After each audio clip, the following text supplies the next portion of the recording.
अब देखो बेटा, तुम्हारा जो थर्ड क्वेश्चन है वो क्या है, 6x² -3 -7x। ठीक है, अब मुझे बोलो बेटा, सबसे पहले तो ये स्टैंडर्ड टाइप में नहीं है, क्यों? तो जनरली अपन x² पहले लिखते फिर x और फिर कांस्टेंट। तो इसको जब अपन कंसीडर करेंगे तो थोड़ा स्टैंडर्ड टाइप में कन्वर्ट कर देता मैं इसको। Let p of x is equal to, बेटा यहाँ पे मैं ऐसा लिख सकता क्या, 6x² -7x ऑब्वियसली -3 बराबर। सिर्फ मैंने क्या करा, इसको एक स्टैंडर्ड वे में लाया। अब उसके बाद फॉर फाइंडिंग जीरोज, अगर अपने को जीरोज फाइंड आउट करने का है तो जाहिर सी बात है 6x² -7x -3 is equal to क्या लेते हैं, 0। अब ये लेने के बाद बेटा फिर से पहले और आखिरी का मल्टीप्लीकेशन होगा। 6 3 जा 18, 18 के ऐसे फैक्टर जिसका माइनस करें तो 7 है ना।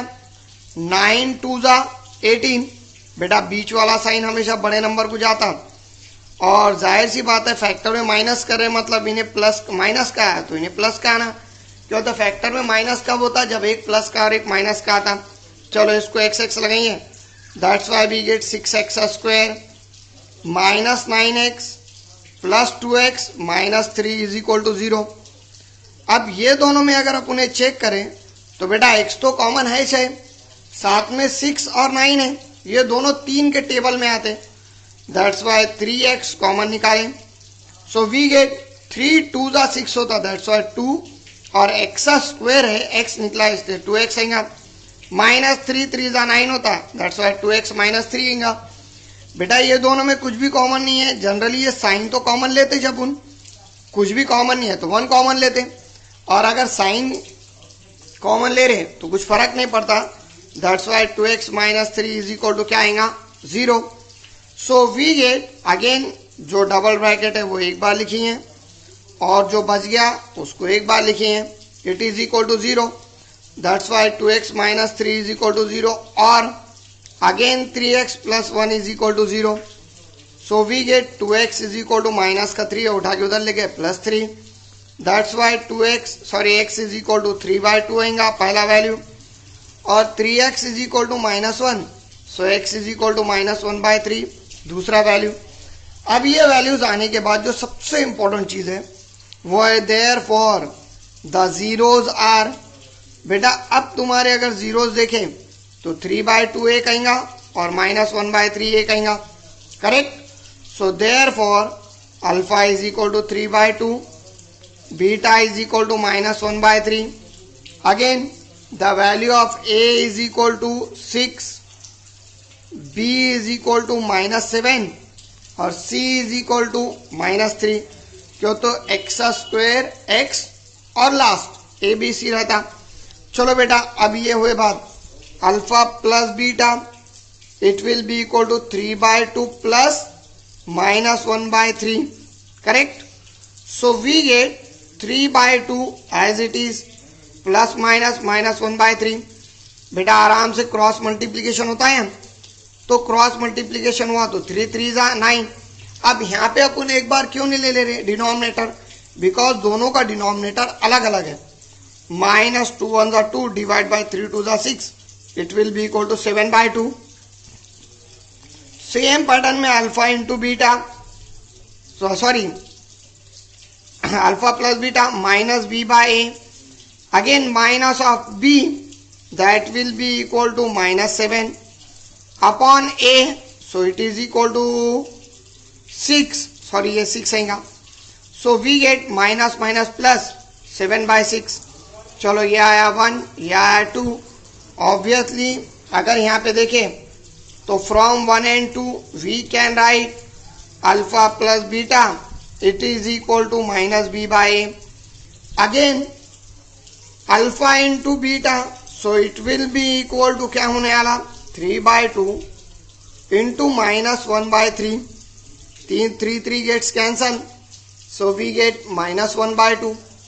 सो अल्फा इंटू बीटा कितना आ गया, -1/2, तीसरा इक्वेशन। c/a अगर निकाले तो the value of c is -3 और the value of a is 6, 3 1 जा 3, 3 2 जा 6, that is -1/2 4.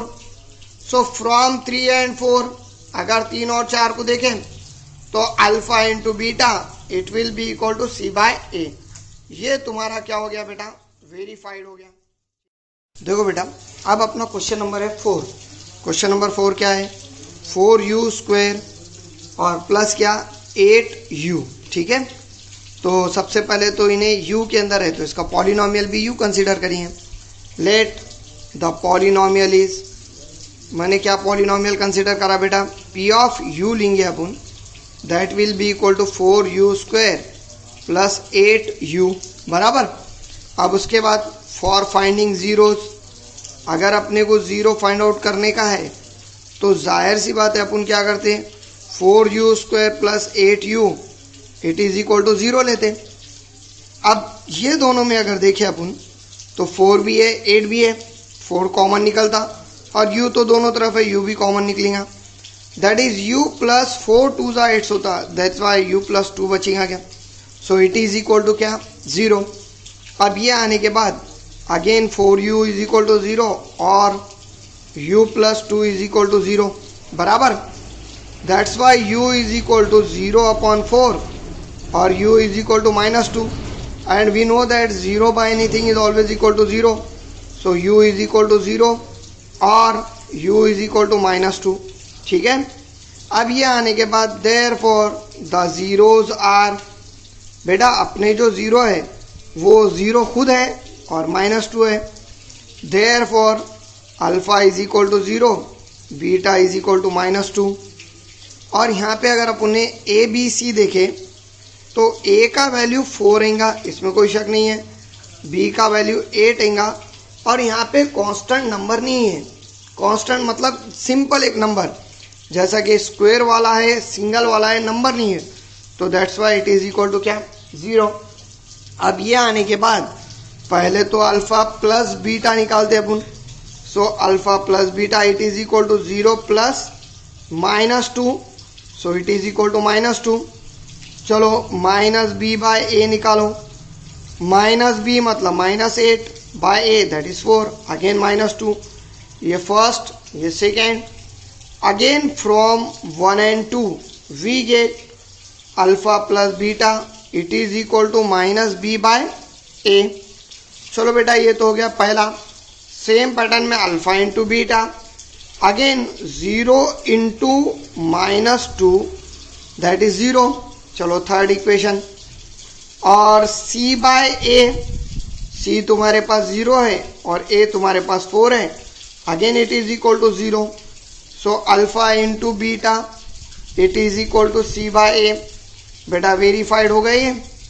सो यही टाइप में तुम्हारा क्या करने का था, वेरीफाई करने का था. अब ये हुए बाद आओ क्वेश्चन नंबर 5 पे. अगर क्वेश्चन नंबर 5 देखे तो t² -15 इज इक्वल टू 0. ये टाइप में क्वेश्चन नंबर 5 है तुम्हारा. अब ये क्वेश्चन के अंदर देखे तो लेट द पॉलिनोमियल इज, यहाँ पे जो पॉलिनोमियल है उसको t कंसीडर करिए. That's why p of t is equal to t² -15 बराबर. अब ये होने के बाद देयरफॉर फॉर जीरोज या for finding zeros we get direct t² -15 is equal to 0. जो भी क्वेश्चन है उसको 0 कंसीडर कर लेने का. बेटा ये क्वेश्चन और ये क्वेश्चन साइड बाय साइड इसलिए करा, दोनों में फ़र्क देखो. इसमें भी u² है, इसमें t² है, इसमें u वाला टर्म है और इसमें क्या है बेटा कांस्टेंट वाला टर्म है. इसको सॉल्व करने का मेथड थोड़ा लग रहा था. बेटा t² तो एज इट इज आएगा. यहाँ वाला नंबर चेक करना किसी का स्क्वायर है क्या, नहीं है ना स्क्वायर. अगर मैंने इसको ऐसा लिखा √15 whole square is equal to 0, कुछ फर्क पड़ने वाला है क्या? क्यों, तो √15 का स्क्वायर बोले तो 15 ही होता.